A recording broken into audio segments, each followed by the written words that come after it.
Well, by next year, 80% of our communication will be AI-assisted, according to a new forecast. From writing work emails to wedding vows and even condolence messages, the technology is no longer just a tool for the office. But as we rely on it more and more, is AI truly helping us, or is it causing us to lose touch with our basic human skills? To tell us more, trends forecaster Michael McQueen joins us live in studio.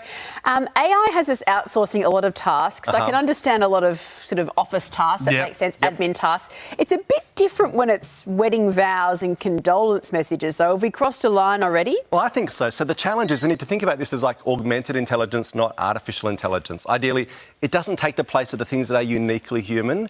It just gives us a little bit of an edge when we need to think of a new way to phrase something or a new word or a new approach to a sentence. But when everything gets outsourced, everything starts sounding the same. And you notice that online, so many social posts, it all has a very same feeling to it. Well, for us, it's okay, because I suppose we can use it here and there and we know the difference. But for teens, we're looking at these numbers, 72% of teens now use AI for companionship. It's a slippery slope. It is. We hear about loneliness, like in young people, that loneliness epidemic, and it is a thing. And they are turning to AI increasingly. So you look at an app like Replika with a K, 30 million users, and this creates essentially AI companions, be they friendships or romantic companionships, and it might feel like it plugs that gap of loneliness. The reality is a relationship is always a give and take thing. It requires things like selflessness, sacrifice, compromise, Fights. And then making up and learning from that. That's where character is formed. You never have to do any of that with AI. It is just there to serve you what you need at that exact moment. So it's not a real relationship. There was also some interesting research out this week about the information not sticking, particularly for teens. So they're sort of doing the research and doing these projects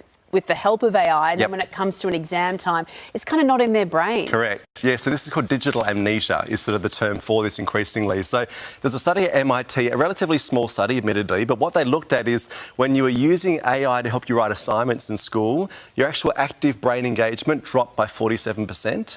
Then after the information was submitted in your assignment, they were then polled to determine could they remember what they had actually submitted.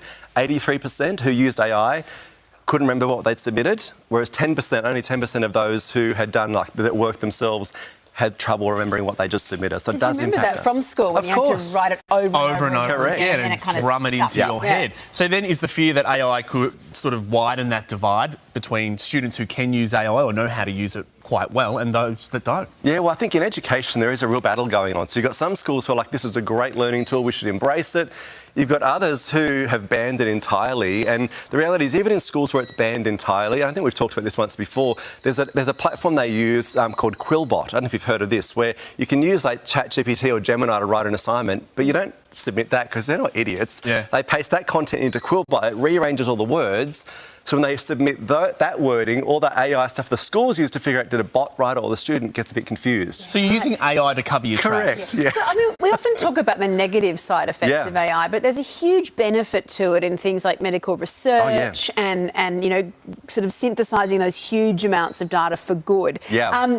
Google has just released a major update to their Gemini AI about phone use. I mean, I hate taking phone calls, so this could be good. It could be great. So this was only announced 7 days ago, so it's brand new for Gemini users. Gemini is Google's answer to ChatGPT, basically. What it allows you to do, if you need to make like a hairdresser's appointment or restaurant reservation or find a new electrician, you can actually put that into Gemini. An AI bot, you ready for this, will call real people in local businesses, ask the questions, do the research, collate it all, and then submit it back to you to save you making the phone calls yourself. So you are set. There you go. That's good for you, isn't it? I'm never talking to you on the phone ever again. Don't call me. This is I'll done. speak to your assistant. Michael, it's such a fascinating field and there's no point denying it's happening, so I guess we might as well get on board in some respect. Yeah, I think there is. And for those who are feeling left behind, find someone who knows how to use the tech and just ask them to help you. Anyone who can use AI, it's like a superpower.